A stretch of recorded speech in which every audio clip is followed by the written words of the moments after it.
Hey, I'm Tabuli, and we're recording from the map room, where we're going to talk about Atlas Altera, a creative project that's all about retelling the story of humanity with a world map gone off kilter. So 10 years ago, I wanted to make a map of the world, but it wasn't just going to be any kind of map. I wanted it to be filled with fictional and yet real places. It was going to be a creative way of retelling our story. This time, there would be more characters, and in this case, I'm using the backdrop to tell the story. I incorporated adjacent possibilities at different points in history so that it was going to be a collection of things that could have been. But the interventions didn't stop there. Soon I found more unorthodox ways to tug at historical strands that could have unraveled given the right geographic conditions. And then I created a website for my map. And I wrote the lore with this kind of pseudo-academic voice in the style of geographers who were writing in the 19th and early 20th centuries. And then I posted my map on the internet. And well, now I'm going to tell you some more. This is going to be my way of giving you some more insight into the project. In each episode, I'm going to sit down with my friend Tristan and we'll have conversation over what I did for a specific area on my map. If you're listening to this as a podcast, you can find graphic visuals and my complete map on the website atlasaltera.com. And if you're on YouTube, we'll help you follow the discussion with a screen capture recording of us moving to and focusing on different areas on the map. So we recorded today's episode a week ago, and normally we'll be discussing specific areas and regions on the map, but for this episode, I thought we'd just try to cover some overall themes and explain the project a little more in general. So here it is. Mm-hmm. Wait, there's one thing I thought we should talk about. Wait, is it recording right now? Don't tell me it wasn't recording this whole time. Oh no, it was recording. Okay, cool. I just want to make sure. Okay. Alright, I think it's recording. To the map room. To the map room. So we're here in your office space, surrounded by your maps, right? Yeah. We've got two of the prototypes, right? So you have one which is called Wealth of Nation, with all the little corner maps you developed, and then one which is like the chronographical... Chorographical, yeah. Regional map. Yeah. Right? So why am I here? Why are you here? Well, you are here to react and to prompt me with your reactions, because I have a hard time talking about this thing. So what are your first impressions of this project? Well, I remember when you didn't really have the actual map yet. You had fragments of it, and it was not even in Photoshop yet. It was in that previous software. I don't even know. It was like Paint. No, like Macromedia 2004. Yeah. Fireworks. But you had already like 300 pages of manuscript, which you'd written over time. Right. So you had the idea in your head, and you would explain it to me different ways, and it was kind of... Yeah. It was really cool, but it was hard to catch up. It would become very overwhelming after a certain amount of time. And so actually having the map really helps to explain your vision. Tell me in general terms what this project is about, when you started it, all right, what it means for you, and how you use it as a device to explore different dimensions of geography. Okay. Well, let's start with the simple one. Like, what are we looking at? So I started this 10 years ago with an idea of just doing kind of weird alternate history stuff. It was like a hobby. I was young. I had just started college. Or I actually hadn't started university yet. But what I realized was that I was just kind of cannibalizing history and geography. And to be someone who really actually loved geography, I realized that this was actually counter or contrary to everything about geography that I was learning. This practice that I was doing alternate histories with all this kind of imperialistic, kind of weird risk or kind of like civilization or Europa Universalis kind of logic that I was doing. So I kind of caught myself there, but then I couldn't stop doing it, and so it kind of evolved. And I had this idea of what if I kind of did this as like a way to chronologically kind of, or like write down my impressions of different parts of the world that I was learning about, because I would just surf the internet or read books about different places in the world. And this was a kind of a really good way of remembering, or helping me remember or record what I learned and my impressions of what I learned. Right? Like, do you remember you used to, when you first saw my map, you're like, this explains a lot? Yeah, like exactly. The grains. It seemed like you knew about like different, very niche aspects. Yeah, like biogeography, anthropology, zoology, and grains from all over the world. Like, how does this guy? What's his structure? What's his framework in which he kind of references all that? So when I saw the map, it made sense. Yeah. So here, okay, so we have a map. You're talking about all these different things. Why did you choose to represent it using like political boundaries? Right. Okay, so that's a good question. So basically, I just remember as a kid how my understanding of the world was always shaped by the classroom world map. The world map was always in the political form, and you can think of the American cliche of where they had those like kind of roll-up maps that you can pull down. The political one would be at the top, and then you could like pull down a new one, and that'd be topographical, like terrain. And then you might have one for climate, but that'd be very advanced. I don't think most kids learn about climate in a geographic sense like that. But anyway, so I remember that as a child, and all my classmates, the way we reacted to the world, we would like have these very weird ideas of what this map was supposed to represent. So we'd be like, oh, Russia is so big, and oh, China is so big, India has the largest population. The kind of things that we were made to learn and take notice was, for me, kind of very weird, and like it was kind of a bad way to equip us with really coming to mutual understanding of other cultures. And I thought that was kind of what geography's purpose was. So yeah, so the point of this is to flip that idea, to flip the political world map, and use that as a way to help people learn what they weren't able to learn in the original form. Because the medium is the message. In this case, the medium of the political world map will allow them to see something familiar when everything else is unfamiliar. So I'm trying to use, like, it's not that, like, I'm not trying to say that the political boundaries of this world map are ideal. It's not some irredentist fantasy. It's not like a obsession over the nation state, or to say that every country needs to be its own nation. It was just a kind of, it started off as a creative way of resurfacing things that have been erased or submerged or marginalized. Now, actually, I want to add one rule that I had when I began the project, when I just started to say, like, what if I could represent different languages?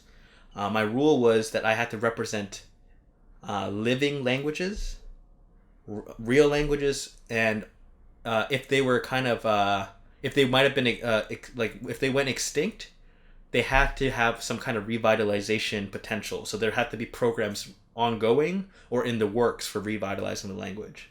There were some exceptions to this kind of rule. And I mean, this is a work of fiction after all, and my creativity did get away sometimes. But I think we'll get to those exceptions as we focus on different areas of the map. What's most striking when you look at the map is the boundaries that you chose. So what was the rationale that you used to modify the boundaries? Right. The weird thing is, at first, there's a bit of a carryover with that kind of immature stage. There's like countries like Deseret, which are kind of like an alternate history cliche, having the Mormons be in part of this map. And there's kind of weird things where I had a conlang of Anatolian Celtic. But other than those carryovers, which are kind of like ghosts from that immature past, the other boundaries represent the kind of rule that I set for myself when I started to think of this project in a different way. So what do you mean, sorry, by immature past? The immature past was like what I was getting at earlier when I was saying how I realized I was just like cannibalizing history and geography and just performing imperialistic kind of logic in this game that I was doing. So at first you had kind of a kid's perspective, status quo, geography, 19th century way of looking at the world. Yeah, and then as you matured, you learn more about geography and anthropology. Yeah. The way of devising the world was refined more along the lines of linguistics, It all became relativistic, right? I lost my anchor point. And because at first I started going like, what if Portugal did this? What if Spain did this? They're all European countries. And so, yeah, the point was I started appreciating the diversity that actually exists in humanity. All the linguistic, cultural kind of traits that make us unique and are worth kind of like celebrating. So anyway, back to the boundaries. My rule became that I had to have, I wanted to try to represent one language per language family. And in areas where there was high linguistic diversity, let's say Papua New Guinea, which has like more than 60 language families on one island, then it was harder to do that. And in other areas, I might have been able to do one language per branch of a family. So a lot of the European branches, I could have one per branch. But in Papua New Guinea, I could only have one per family. Which, if you think about it, that means for all Indo-European, you could just say, I pick German. And you would lose Farsi, you would lose Hindi, you would lose English, you would lose all the Celtic languages, all the Romance languages. You would just have German. No Swedish, none of the Nordic languages. So that would be one tier down. Yeah. So the equivalent of a language family is Indo-European. Yeah. Whereas in Papua New Guinea, the Indo-European class or tier there's of 60 language, of there's 60 of them in one branch. Yeah. And no, not branch. There's 60 of them in one in the scale. Island, Yeah. Sorry. Whereas Indo-European, which is one family, has all the space. Has like a branch in like French, Spanish, Yeah. Hindi, Farsi, Swedish. Yeah. And I could get one branch of those. I could get one for each of those branches. Which just shows the diversity of languages within Papua New Guinea. Yeah. And so that was one rule, and the other rule was to try to like explore with different ways to get more religious diversity. Like there are different points in times when certain cultures waxed and waned, and like I guess like the general rule of thumb, other than that, like what the goal was for the linguistic and cultural diversity, the general rule of thumb was to make historical impacts less than they were wherever I could, which is to say to make winners in history win less, so that losers can lose less. And so that there are different like adjacent possibilities that can blossom. So the alternate history part about this, it's not methodically sound in the sense that alternate history enthusiasts would like, but it's already kind of like a flawed idea. At the end of the day, it's a creative device. It's a literary device, and I'm using it in as many interventions as possible in points of history, regardless of the butterfly effect. But I'm still trying to be plausible in the sense that I'm trying to control as much as the change to be consistent and to reflect our general trajectory in world history. So the second striking element of this map, when you look at it, is the alternate geography. You have certain seas where there aren't. You have certain islands which are submerged. So what was your thinking with that? So that was a bit childish. But what happened was when I started learning about these land masses that were just very shallow bodies of water, or that there were these low-lying areas that could easily flood if sea levels rose. What I kind of realized from all this is that these were kind of creative ways for me to intervene to bolster certain kind of linguistic areas from kind of like imperialistic or conquering forces that would have happened in history. For example, in Eurasia, the Indo-European language family, especially the Slavic branch, only about in the 15 and 1600s really eclipses the Finno-Ugric and Turkic language families, as well as like independent families like Yenisei, or like let's say like an intervention I did with Australia, which is not the Australia of our world. It's this landmass that is called the Kerguelen Plateau in the South Indian Ocean. This landmass, I surfaced it because I thought it would be a good analog to our timeline's Newfoundland culture, like Newfie people. Kind of like, this kind of remote castaway fishing station. Which is in Eastern Canada. Yeah, which is Newfoundland's in Eastern Canada. But in my map, this Eastern Canada part, the kind of Viking kind of Viking contact, or not Viking, sorry, the Norse contact happens and kind of is sticks in Newfoundland, as well as the Basque fishing fleets. They kind of get their own little hold off of Newfoundland. So I needed a new place to put that Newfie culture. So what ended up happening is actually I surfaced quite a few little land masses that actually exist in underneath the water in our world. I use those places as places to dump real settler cultures that, you know, people probably, you know, this is a Western audience we're talking to. They would still kind of want to see happen. So you have like Australia, New Zealand, all of them, their cultures are still existing, but there's been huge interventions to allow for things that have been submerged by their present existence. There's like, yeah, anyway. Mm-hmm. Yeah, so you talked about climate as well. So changing world geography definitely changes the climate as well. So did you take that into consideration? Yeah.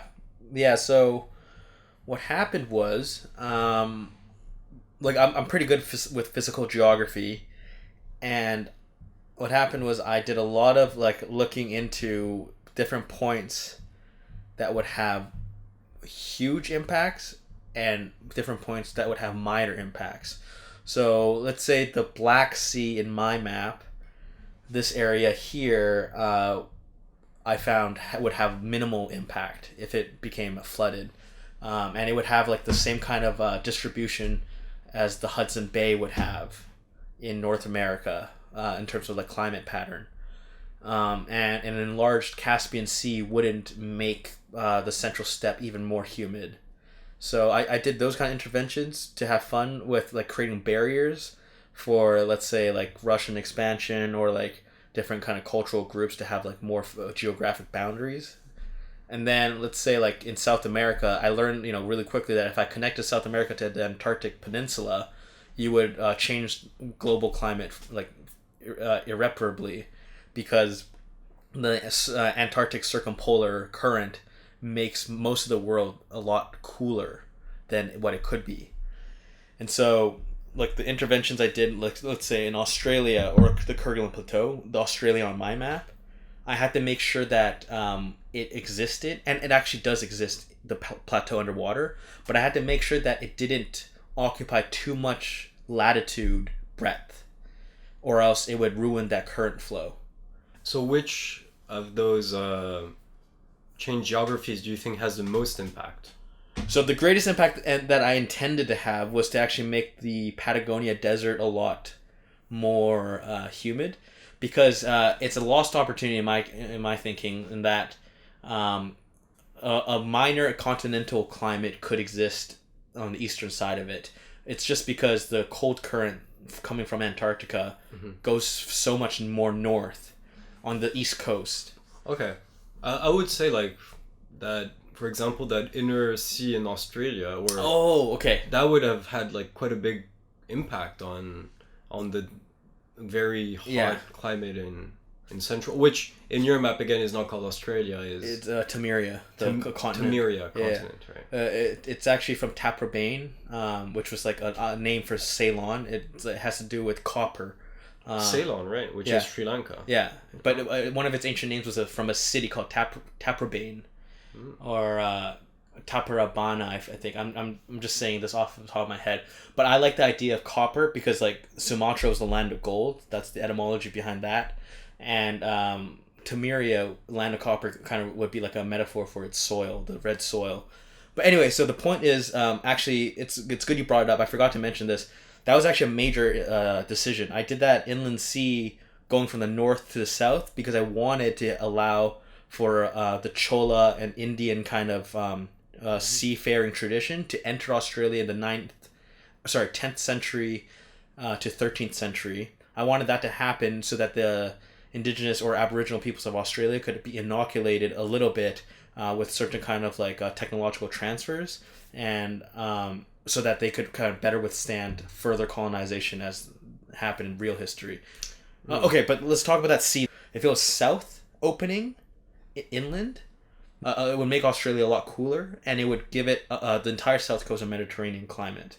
But if you move it from the north in, you expose it to just warm tropical waters, and an analog to this would be the Red Sea. The Red Sea has almost no impact on the Arabian Peninsula because the Arabian Peninsula is in the horse latitudes, it's in the dry latitudes where rain can't fall. Australia is stuck in that similar situation. Because the Red Sea opens up into equatorial warm waters area, the currents don't benefit Australia. It doesn't create moisture conditions. So you have a micro kind of humidity along the coastline that will be good enough for savanna like steppe kind of semi-arid grass and trees, but it won't have a major impact on the whole continent. Damn. So is this map at a particular historical period? Like, is this contemporary? Because you mentioned that you mentioned like the 10th century, the 12th century. Right. So does your world have a history, and at what point in history are we right now? Okay, so well, there's a good backstory to this. I was telling your cousin this. For a long time, I wrote this with the idea that it would be released in the 1950s. Like the time that I would want to hold it at would be the 1950s, just after the Second World War, where like the possibility of like a kind of like a new world order of peace and like kind of like problem solving collectively would be more plausible. But what happened was we went on that hiking trip this summer in 2020, and so it was a weird coincidence because for a long time my holding for the time, my way of getting not addressing the time issue was saying in the year of the comet, and which just symbolizes the precipice or like the harbinger of change, right? So like Napoleon was supposed to be heralded by a comet, and Tecumseh or Tecumseh was supposed to also be his name literally refers to the comet, the same comet of Napoleon. So in world history, a lot of like cultures viewed the comet as the coming of change, like for the worse probably. And so I thought this would be a kind of a cool motif to play with. And so in June, July 2020... in 2020, we witnessed the comet. But so the funny thing is the two of us had no idea about the incoming comet where we're in the Pacific Northwest, by the way. We were on the Sunshine Coast and we were doing this hike and we had no access to any information from the outside, and we hadn't read any astrology stuff for weeks, so we had no idea that this comet was coming. What was the comet called? The real name. X1BZ2200. I don't know. But okay, well, we named the Deci. It was a cool name because we were in Desolation Sound, which is this really beautiful inlet in the Sunshine Coast, and we were doing the Malaspina hike. Well, at that time we were actually. We were in Oakover Inlet. We were foraging for oysters. Yeah, we're foraging for oysters and cockles and mussels. What happened was in the evening, we were gutting a rock cod. So we were foraging the day and we were gutting a rock cod because our neighbors caught one and gave it to us when they found out we had never tried one. And they were Deci, actually. Yeah, they were Deci. Yeah, they were. So we're in Canada. We have a huge Punjabi Canadian population in Vancouver, which is where we're from. But anyway, so like they gave us the fish because we had never tried it before, and it was still flopping. So we went to the water, we gutted it, and the crabs were nipping at the flesh as we were gutting it. It was a crazy experience, but it was pitch dark, right? And so we looked up, there was the stars. And what happened was, actually, you went to bed after we ate the fish, and I went back to brush my teeth. And as I was brushing my teeth, I looked up, and I saw this huge smudge. It was really noticeable. And I was like, hey, that looks like a Wikipedia article image of what a comet is.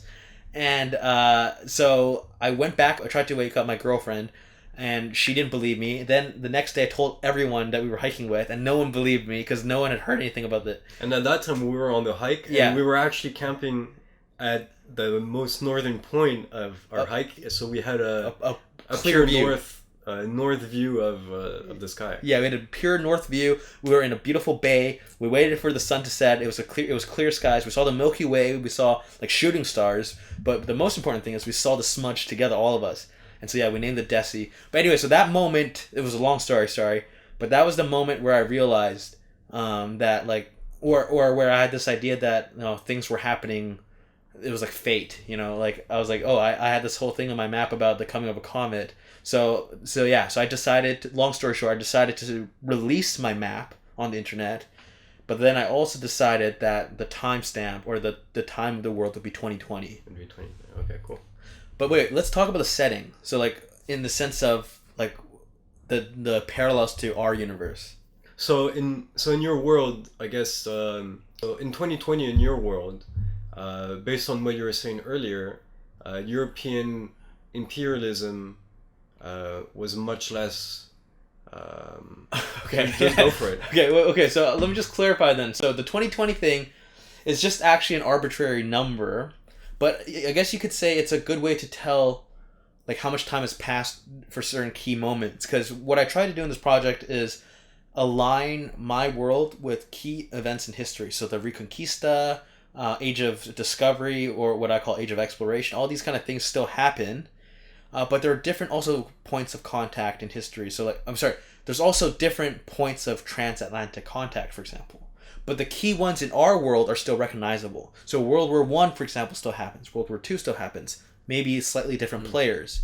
So 2020, it means that much time has passed since World War II, for example. So there was a Second World War. There was a Second World War, but it was a very different World War. I'll get to that. But first of all, the point is that 2020 does not imply the same technological advancement and cultural development. So, for example, my 2020 technology has been a little bit slower. So we're probably in the late 1980s. So we're just on the precipice of the digital age. So people are making changes. Plastic is being used, but for some reason, cultural discourse has been a lot more kind of insular, but also there's globalization, but it's an alternate kind of globalization. Different kinds of transfers are happening. But the point is, aesthetically, we don't all become one t-shirt wearing culture. So you do have globalization, you do have contact between all these regions? Yeah, but it's altered globalization. So it's like a different kind of way of bringing the world together. And so what's the common language that people speak? Because there is so much linguistic diversity. You mean a lingua franca? So that's a good question. The lingua franca actually is sign language. The lingua franca here is plains talk. So it was very interesting when I learned this because there's like two kind of transnational, what do you call it? Yeah, transnational languages, or I forget. I don't know how to describe this, but basically, you could write in Chinese characters, and languages from different language families even could understand each other at a certain time. In the 1940s, for example, Koreans, Vietnamese, Chinese people, and Japanese people could write and understand each other without even having to speak. Sign language has that potential. Of course, people will say every sign language that's been invented replicates the host language or the language that it's been founded from. So there's an English sign language and then there's like a French sign language, and it's supposed to parallel the linguistic dynamics of that language. But Plains Talk was interesting in that it was people signing while they were speaking in their native tongue, and they were all signing the same way. So they weren't directly translating their language. They were all, like, let's say someone had a different subject-verb order, they would still sign in the universally accepted subject-verb order of that Plains Talk. And so this was a very interesting thing to me. So diplomatically, you could see people speaking their own languages. Mm-hmm. It was very symbolic. You could see French people speaking to German people, but signing universally. And for example, like people say that Japanese people have a harder time reading kanji because their subject-verb order is different from Chinese. But that is something that you can't get away from. So there will be some languages that are privileged in that their language aligns more with the dynamics of this kind of sign language. But I thought that was a small point. Mm-hmm. The other thing is there's a universal scripture. So just like how we have the International Phonetic System or alphabet, IPA, it arose from a pragmatic point of view. It kind of arose from linguistics being kind of like a Western-backed academic project. And so a lot of the institutions in linguistics come from, the Latin writing, so, the alphabet writing, English-speaking world. But I wanted a truly universal way of representing sounds, phonology. And I thought it was really cool that this guy named Alexander Bell in the 1800s had come up with that. It was very similar to Hangul, the Korean system, in that purportedly the Koreans say that their writing system is logical in that it mimics or it describes or it represents the sound shapes, the shapes of your mouth when you're making certain sounds. But this guy, Alexander Bell, took it to a whole nother level. He invented this writing system that was supposed to be like you could take someone trained in it, and they could read it. They could read any language and pronounce it in that accent. So someone who's never been exposed to Japanese but has learned this alphabet could pronounce Japanese words with the proper intonation and everything, and the proper phonology. I want to know this. Yeah, I want to learn this. Yeah, and what's cool about it is the script actually looks very, very epic. It's like it's very aesthetically pleasing too. Yeah. So what about geopolitics and economics in your world?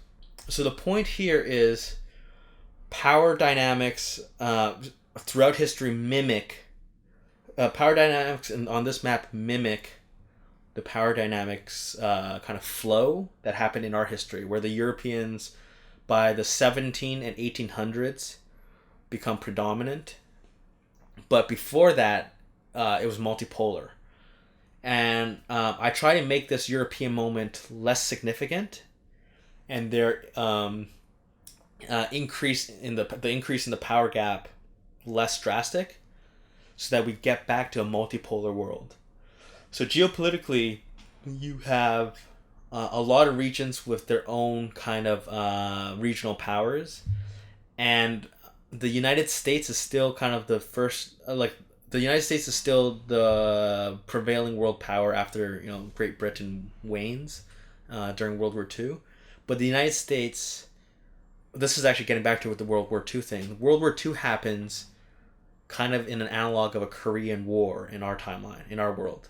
So in the Korean War, the Soviet Union actually abstained from voting in the Security Council. So you had the first time and one of the only times where the Security Council, like the UN, actually backed a full-on military war effort, I guess, like a war action. And so the Korean War was fought between the United Nations, really, not just the US, but the United Nations and North Korea. And so World War II happens that way because World War I, I don't think Woodrow Wilson will exist in this world, but the equivalent person will be a lot more successful in convincing domestic American politics to back a League of Nations analog. In this world, I call it the Society of Nations. But they kind of come in at the right time in that the Belgian Congo and the Amazon rubber boom, these kind of first crimes against humanity. Like the Holocaust was not the first crime against humanity. There was many, many more. But in the early 1900s, this was probably the moment when Europeans could be finally sympathetic. You could actually shove it in their faces. And so if you had this a League of Nations start taking action in those things, it would be really cool. That's why I have these kind of territorial zones where the League or the Society takes over. But really, so World War II was fought between a coalition of allies that are the Society of Nations, the League of Nations. Mm-hmm. And so that actually emboldens the kind of cosmopolitan ideal after World War II. So in terms of political structures, when you look at the map more closely, you have some countries which are in blue. So do you have all of the countries you have are their states, and then you have confederacies, right? Right. Okay, well let's get to the blue one. The blue one. So what you're referring to are the blue texted territories. Yeah. And for me, though, the way I did that was those are actually non-claimed territories. Oh, right. So they're not part of the whole nation state system. So don't get me wrong, I don't care for the idea of a nation state, but we're using the political map medium. And we're trying to represent as many languages and cultures as possible, so it kind of coincides. But anyway, here, these were areas where I knew there was no way I could meet that quota of getting one language of every family, because these were diversity zones. And for example, in the Belgian Congo, you had not only different languages, but you also had pygmy populations, so-called pygmies, the very distinct people who were marginalized during colonization and also before that. And then in the Amazon, you have uncontacted tribes. And I was very inspired by this idea of funai protecting people from being contacted by illegal loggers and miners and whatever in Brazil. Funai is this really cool organization that kind of has suffered a bit in the current political climate of Brazil, but they're the people, they're like rangers who go into the forest and they're like kind of like secretly watching people who have not been contacted with the outside world. So people who are still living pre-contact traditions and cultural ways.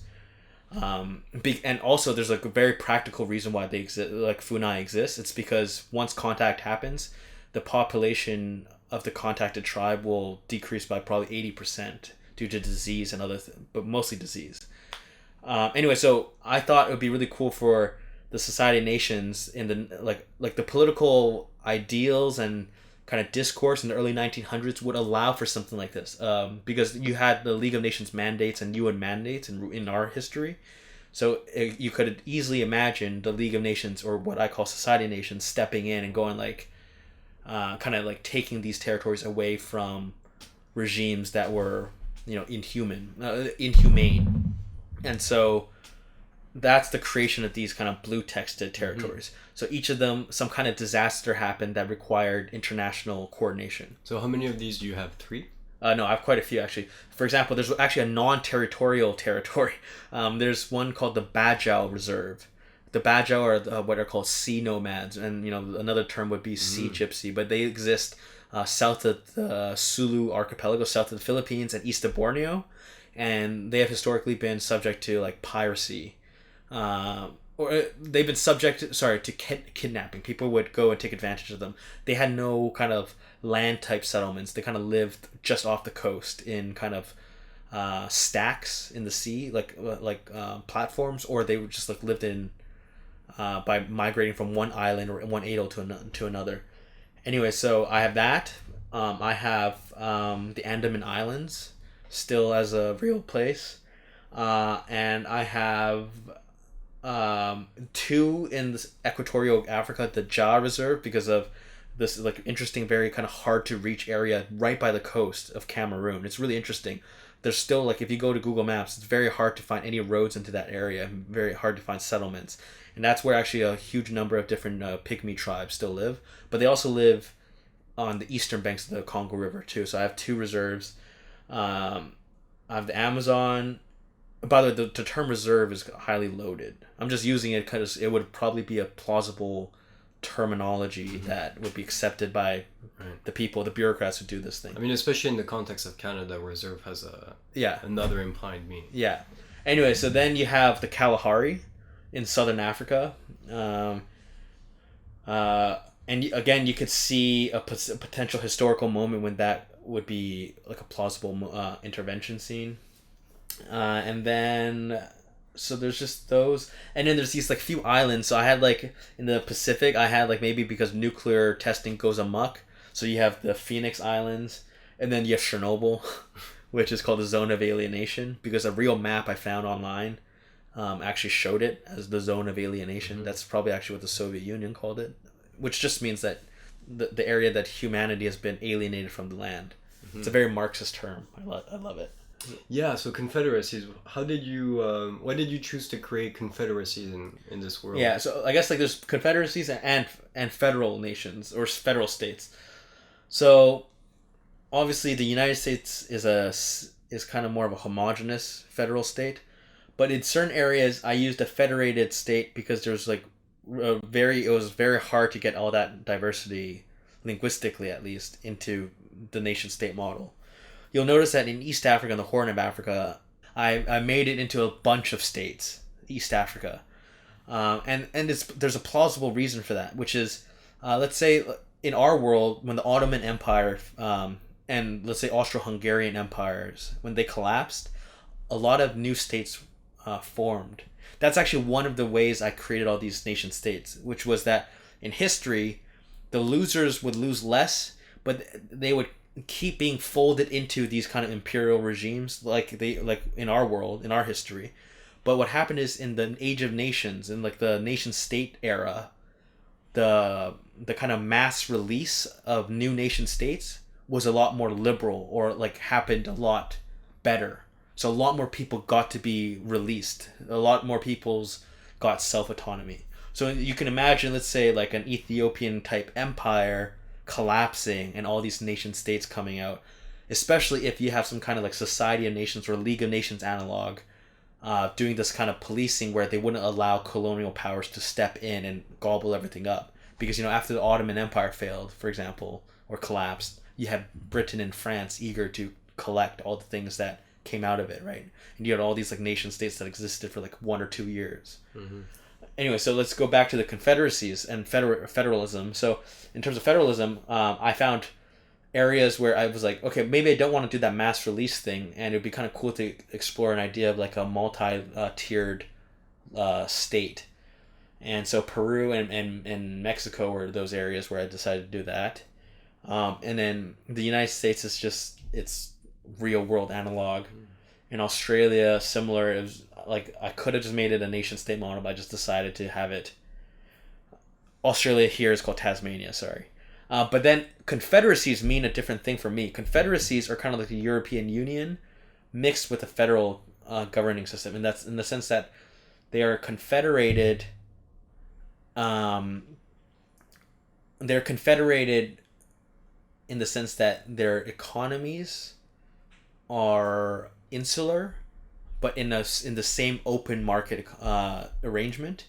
And the only difference between them and the European Union is that they probably share like a kind of a military alliance that's more formal, or they share like a global.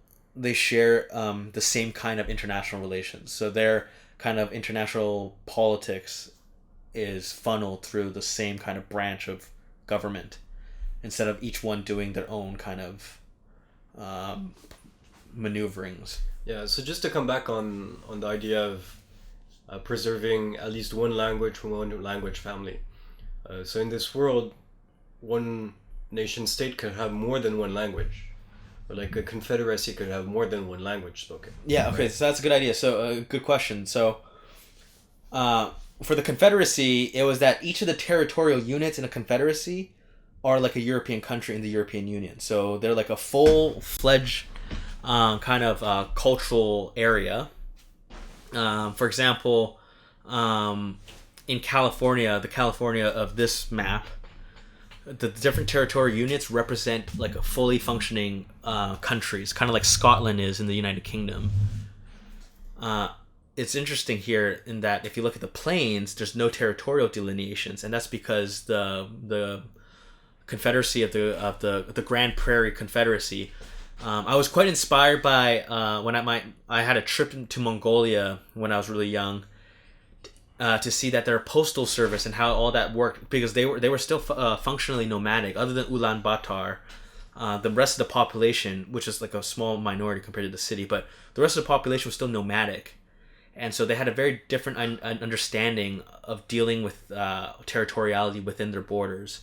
And so I thought it'd be cool if there would be a multiple overlapping territorial sharing in the plains, where all these like different horse cultures still exist. But they're brought to the modern world as well, but they still preserve a lot of that, because Mongolia still is still a horse culture in the modern world. They're not stuck in the past, but they still embrace that element of themselves. Mm-hmm. And so like the postal service is very different in Mongolia.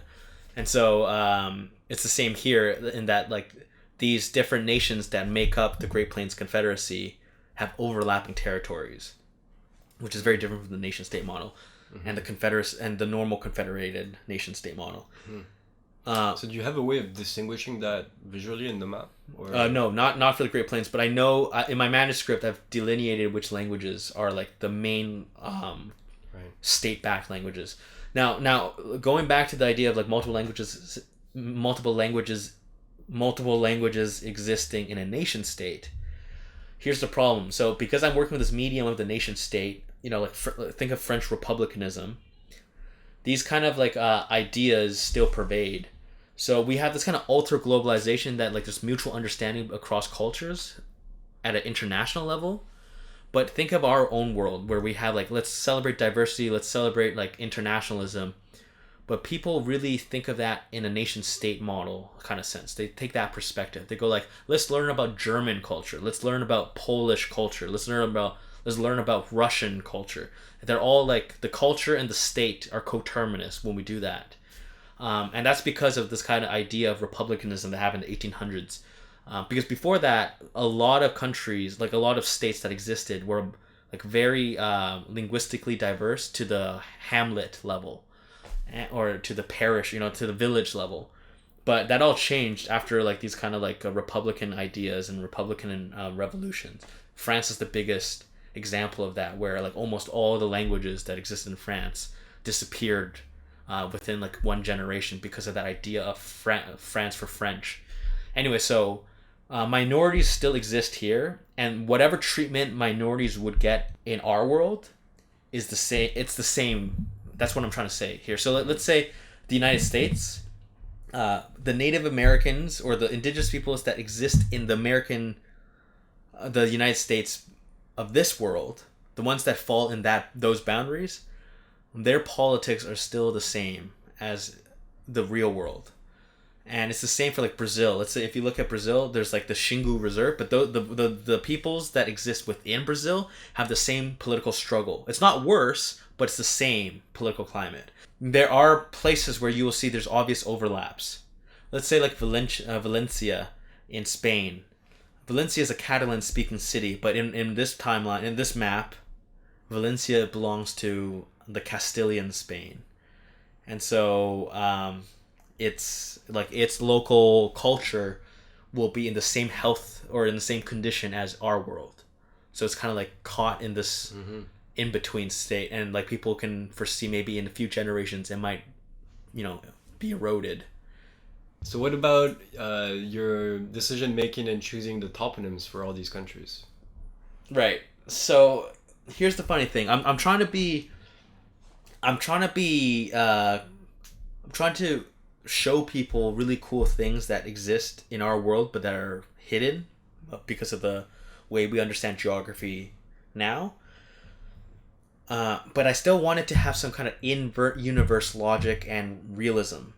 So that meant that I was working in the Western cartographic medium, like map making from English, but then European tradition.